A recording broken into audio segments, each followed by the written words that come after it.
మీనా బాలుతో ఇలా అంటూ ఉంటుంది. మౌని చేయి చేసుకున్నందుకు బాధపడుతున్నారా? అనేదో అంటూ ఉంటుంది.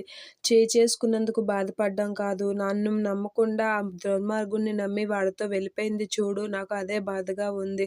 వాడు నా మీద పగ తీర్చుకోవడానికే ఇదంతా చేశాడు. దానికి అది అర్థమయ్యేలోపు ఆ నరకంలోకి వెళ్ళిపోయింది. అదే నా బాధంతా అని చెప్పి బాలు అయితే చాలా ఏడుస్తూ బాధపడుతూ ఉంటాడు. సరేనండి ఏం చేస్తాం అందరితో పాటు మౌనిక కూడా వాడి మాటలకి మోసపోయి ఆ నరకంలోకి వెళ్ళింది అనేదో అంటూ ఉంటుంది మీనా. ఇక మౌని అయితే ఫస్ట్ నైట్ కోసమైతే సంజు గదిలోకైతే వెళ్తూ ఉంటుంది. ఆ మాటలకి దానికి సంజు అయితే, "ఏంటి నువ్వేంటి పెద్ద వీఐపీవి అనుకుంటున్నావా? అంత సిగ్గుపడుతున్నావు. నోరు మూసుకొని రా" అనేదో అంటూ ఉంటాడు. అలా అనగానే ఒక్కసారిగా మౌని షాక్ అవుతూ ఉంటుంది.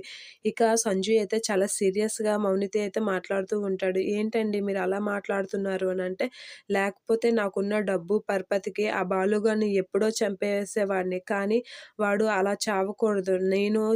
నేను పెట్టే టార్చర్‌కి వాడు గిలగిలా కొట్టుకోవాలి. నిన్నిక్కడ టార్చర్ పెడుతుంటే వాడక్కడ గిలగిలా కొట్టుకోవాలి. అందుకే ఇదంతా చేశాను" అని చెప్పి అంటూ ఉంటాడు సంజు. ఆ మాటలకి ఒకసారిగా మౌనిక అయితే షాక్ అవుతూ భయపడుతూ ఉంటుంది. ఏంటి ఇదంతా మోసమా అనైతే భయపడుతూ అలా చూస్తూ ఉంటుంది. ఇక సంజు అయితే చాలా సీరియస్‌గా మౌనితో మాట్లాడేసరికి, "నేను నిన్నిక్కడ టార్చర్ పెడుతూ ఉంటాను. వాడక్కడ గిలగిలా కొట్టుకుంటూ ఉంటాడు. అది నేను చూస్తూ ఉంటాను. దానికోసమే ఇదంతా నేను చేశాను" అని చెప్పి సంజు అయితే మౌని దగ్గరైతే అంటూ ఉంటాడు. అలా అనేసరికి ఒక్కసారిగా మౌని షాక్ అవుతూ ఉంటుంది.